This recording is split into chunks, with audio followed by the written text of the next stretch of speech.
What's going on? It's Astronaut H, and this is the What More Do You Want Network. Now, in this video, I will be discussing the Milwaukee Bucks, and now that their season is over after losing to the Indiana Pacers in the first round, the question remains, right? It remains the same. What are they going to do now that Giannis is still in his prime, and they haven't been able to replicate another title run since, the 2001 season? That's very alarming, but I'll get into that in a minute. This Milwaukee Bucks team, who, after playing pretty good during the regular season with Lillard and Giannis healthy, saw a team that, made the playoffs and was looking like they wanted to make a playoff push.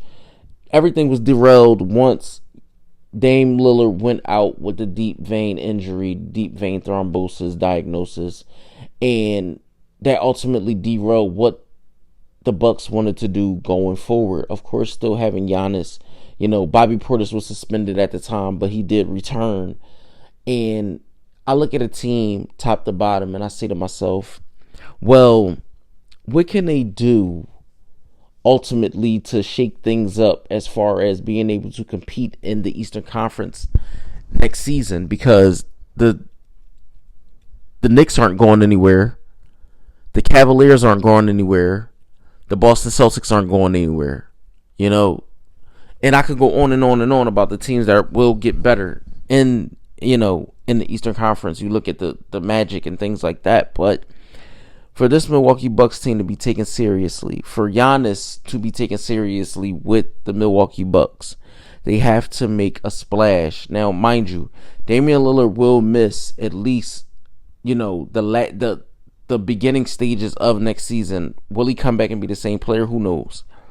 But we know an Achilles injury is 10 to 12, almost 10 months. Let's say minimum 10 months he returns. We're talking about January, maybe possibly February.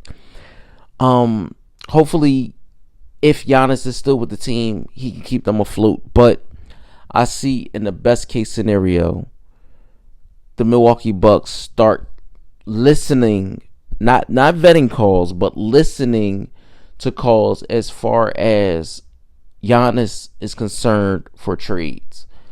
And I know Milwaukee Bucks fans don't want to hear that, and that's fine.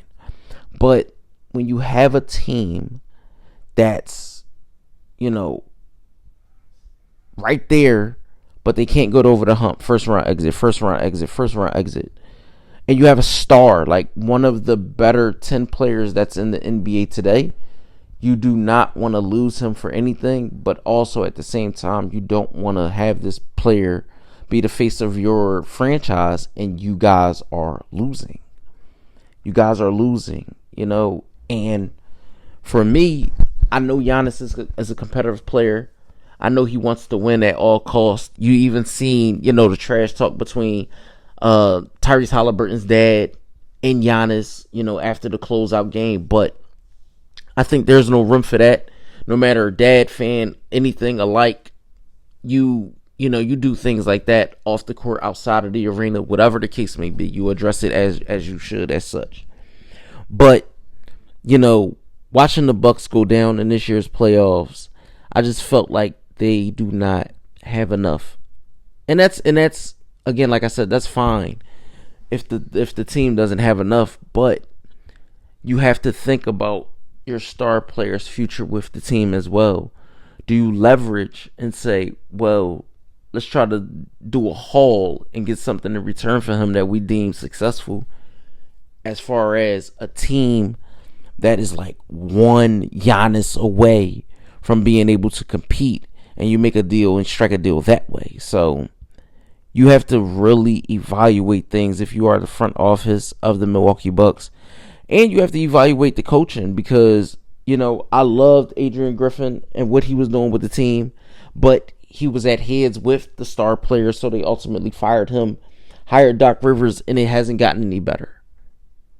You would have thought that at least with this group, you think like, okay, well, what is going to be the next step? What is going to be the next step? if a possible trade is on the way, I would honestly say, start at the top of the conference, or maybe they'll send them west. But one thing for sure, two things for certain: this Milwaukee Bucks team cannot keep going through the same repetitive loop and cycle season after season after season, because again, the teams that's above you are going to continue to get better, and the teams that are under you are going to continue to get better. So you don't want to be in that 6, 7, 8, 9, 10 pack trying to figure things out. If a trade for Giannis is what it is, then the trade for Giannis is what it is. But again, I don't think the Bucks should be in this particular situation. Again, late game execution, not being able to, get things done late. That's what cost them their season. They should still be playing, honestly. Yes, the Indiana Pacers were the better team, but I feel like at the end of the day, it came down to execution in the last game, and the Bucks just did not execute very well from a complete standpoint.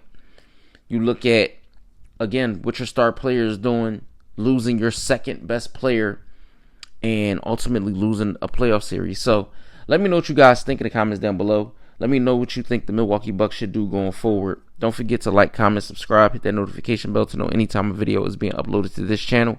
It's Astronaut H. This is the What More Do You Want Network, and I'll catch you guys on the next video.